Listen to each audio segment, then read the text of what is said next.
स्थानिक औष्णिक वीज केंद्रात एका कामगार संघटनेच्या नेत्याची दादागिरी सुरू आहे। हा तथाकथित कामगार नेता एका खासगी सुरक्षा एजन्सीमध्ये सुरक्षा रक्षक म्हणून कार्यरत आहे। मात्र त्यानं थेट कर्तव्यावर असलेल्या सुरक्षा रक्षकावर हल्ला चढवून त्याला मारहाण केल्याची घटना 500 मेगावॅट औष्णिक वीज केंद्रातील मुख्य सुरक्षा व्यवस्थापकाच्या कार्यालयासमोर एका आठवड्यापूर्वी घडली। या घटनेचा व्हायरल व्हिडिओ क्लिप चांगलीच चर्चेत आहे। त्यामुळे वीज केंद्राची सुरक्षा ऐरणीवर आली असून खापरखेडा औष्णिक वीज केंद्राची सुरक्षा ऊपर से टॉप टिप अंदर से रामजाने झाली आहे।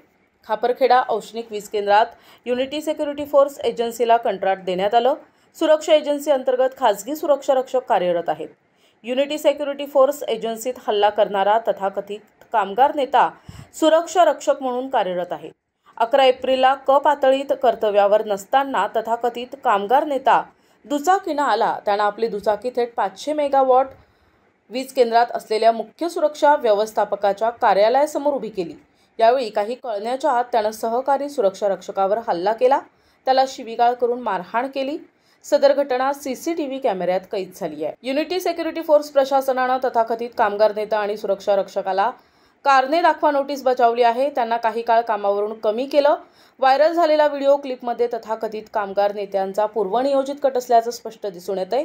याची कल्पना वीज केंद्रातील सुरक्षा अधिकाऱ्यांना आहे, मात्र पोलीस कार्यवाही करण्यात आली नाही। उलट त्या तथाकथित कामगार नेत्याला पाठीशी घालण्यात येत आहे। या संदर्भात वीज केंद्राचे जनमाहिती अधिकारी यांच्याशी संपर्क केला, मात्र त्यांनी प्रतिसाद दिला नाही।